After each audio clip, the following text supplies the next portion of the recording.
Cowboy fans and YouTubers? It's that VA Dallas Cowboy fan coming back at you. Thank you for liking, sharing, subscribing, and commenting down below. I make these videos for me and you, and they're a little therapeutic, you know? Especially if we can get a deal done with that Prescott today. We can finally get that part of the offseason done, so we can move on to actually thinking about the draft now, en masse, not just because it's a thing to talk about in between free agency pickups. So, my thing, it was reported, I can't remember if it was Jane Slater or not, but somebody did report that the Cowboys are willing to do a 4-year deal, and they're willing to make it $35 million a year. Which, you know, if y'all could have done that in the first place, why didn't y'all just do that? It's stupid. Cowboys just want all their business out in the public.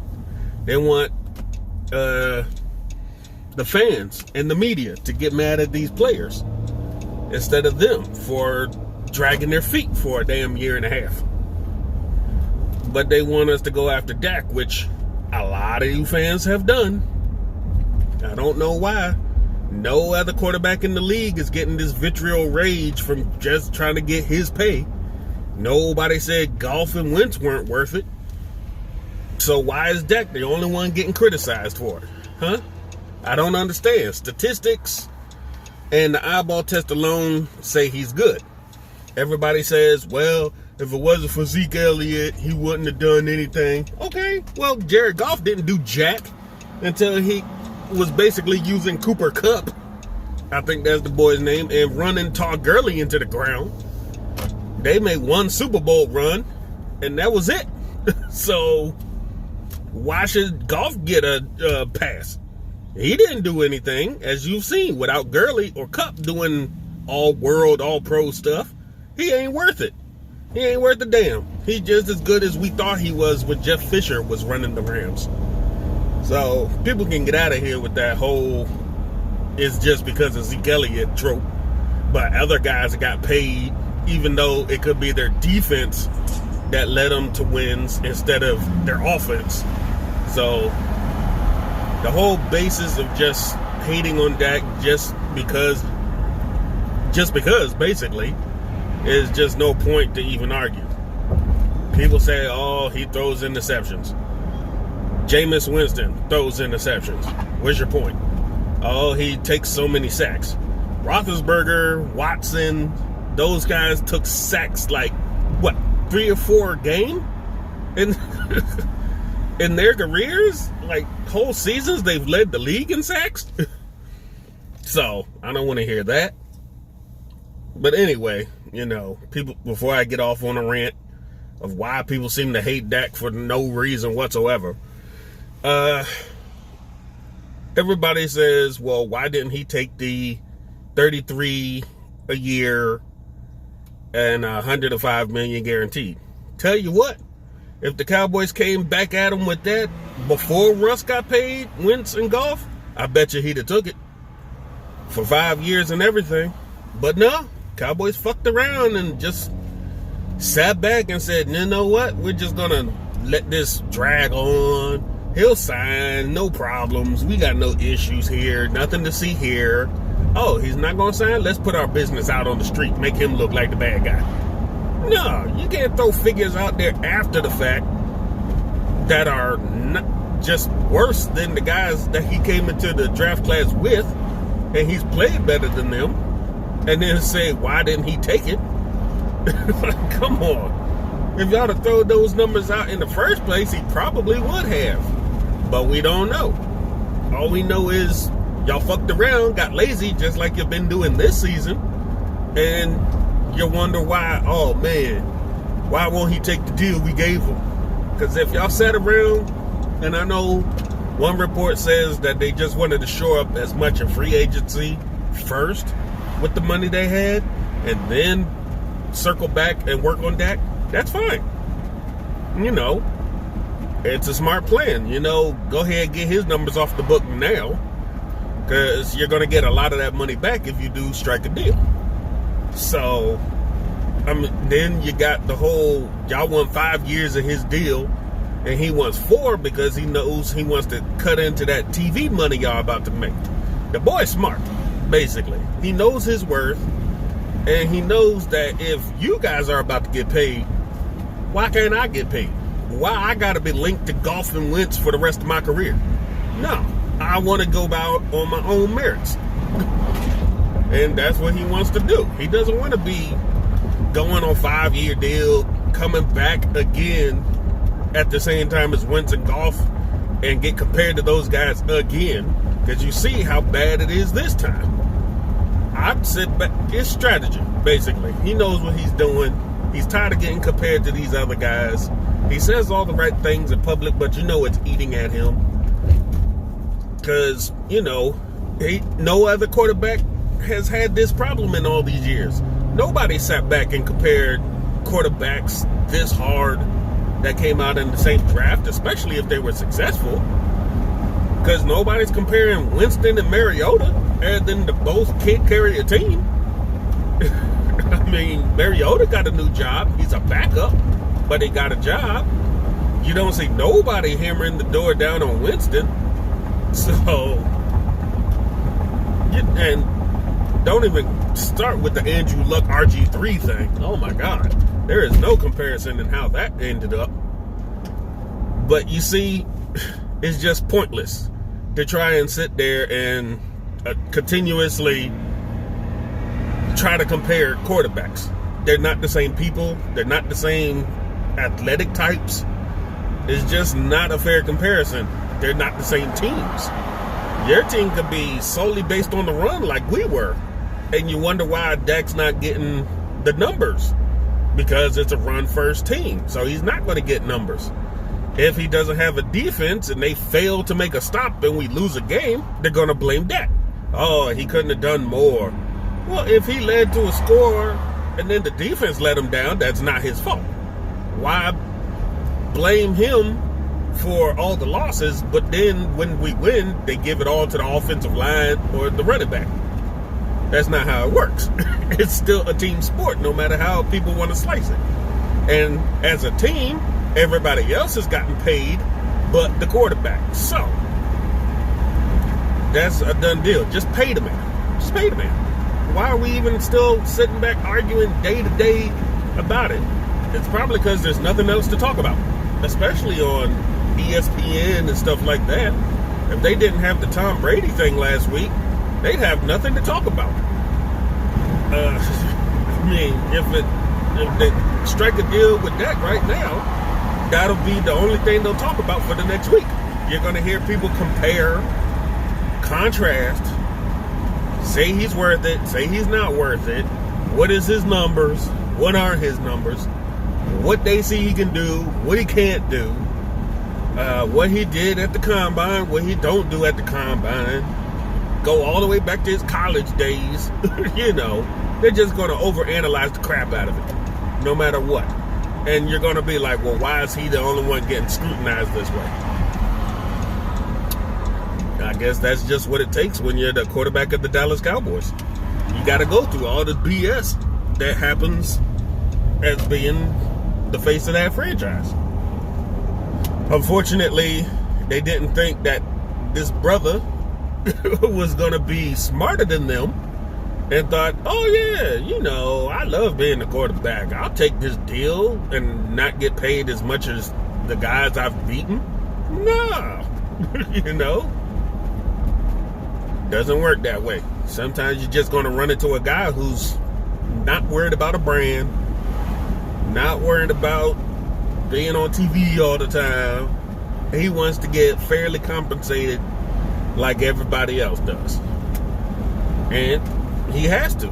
I mean, just the market dictates it just as it is.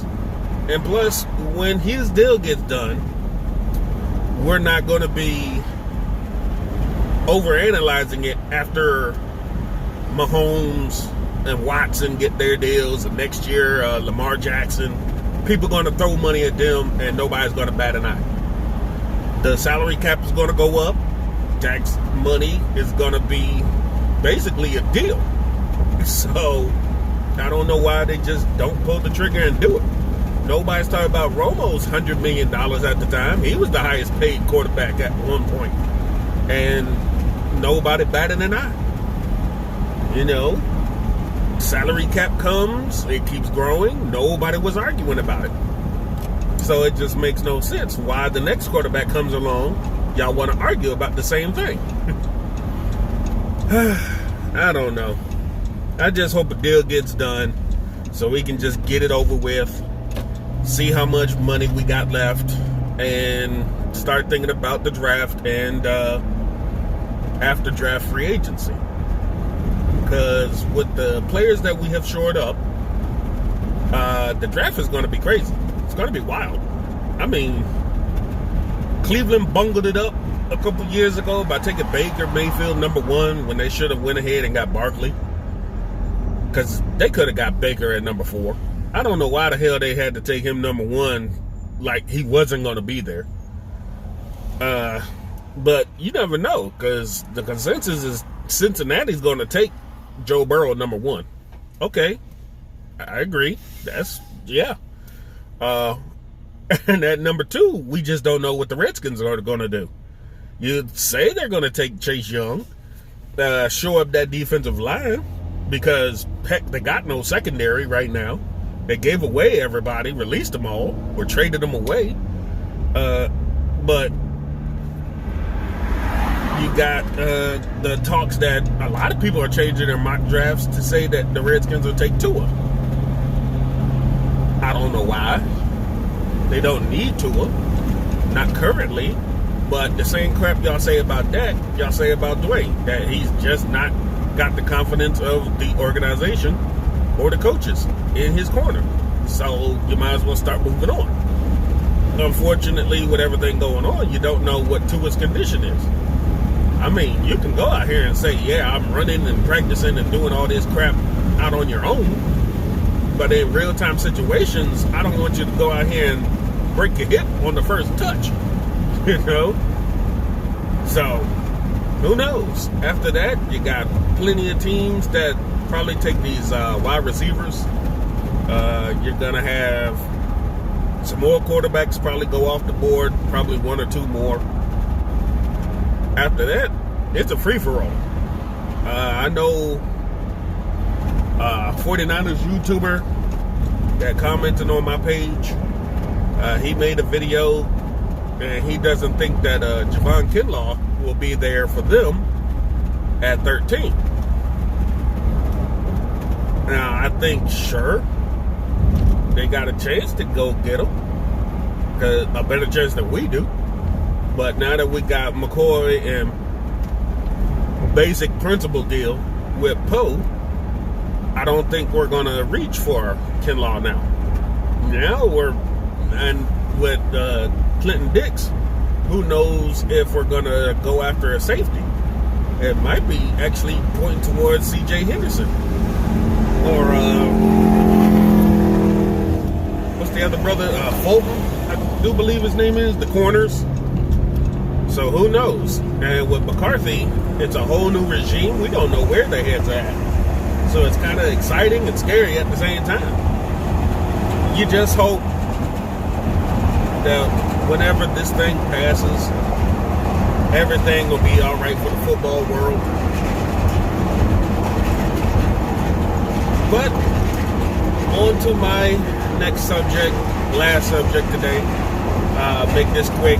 With McCoy and Poe in tow, we got Tank Lawrence on the left, and maybe Randy Gregory. If not, maybe Tyrone Crawford on the right. Until Randy Gregory comes through or not, our front 4 is looking pretty good. And seeing how the new defensive coordinator and line coaches have said this defense is not rotating, we're going to have, hopefully these guys work on their endurance. We're finally getting those space eaters so that we don't have the problem of anybody running right up the middle all the dang time. Because that was getting ridiculous.